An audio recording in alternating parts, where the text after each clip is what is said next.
So, good day mga bird friends. I'm sure some of you or not many of you are wondering on how to save funny memes or sound effects with no copyright from your YouTube using your Android phone.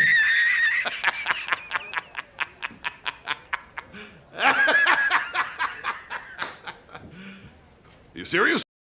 First, find the Google app, then click. Then type YouTube to MP3 converter.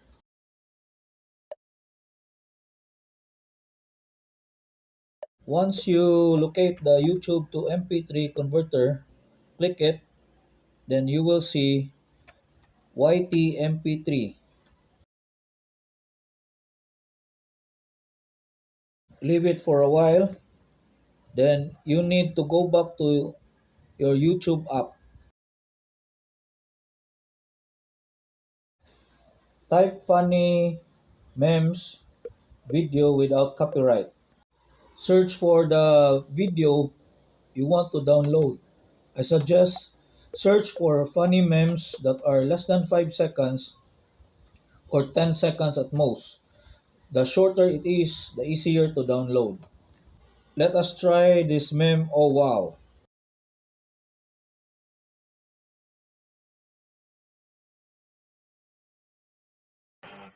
Tap mo na yan. Now click share icon to copy the link. This one here. Once you click it, copy link icon will pop up. This one here, then click it. After that, let us go back to the YouTube to MP3 converter.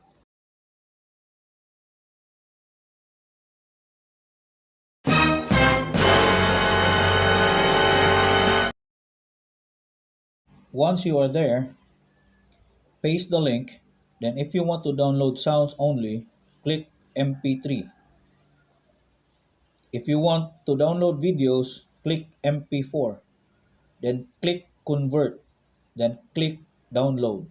Wait for a little while for it to finish downloading. Oh no!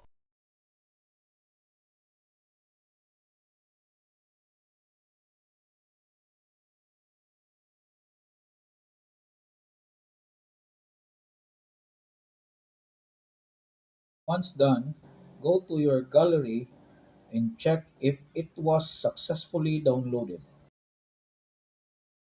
I hope I have answered your questions regarding this matter. If you enjoy this video, please don't forget to subscribe, like, share, and hit the notification bell. See you on my next informative vlogs.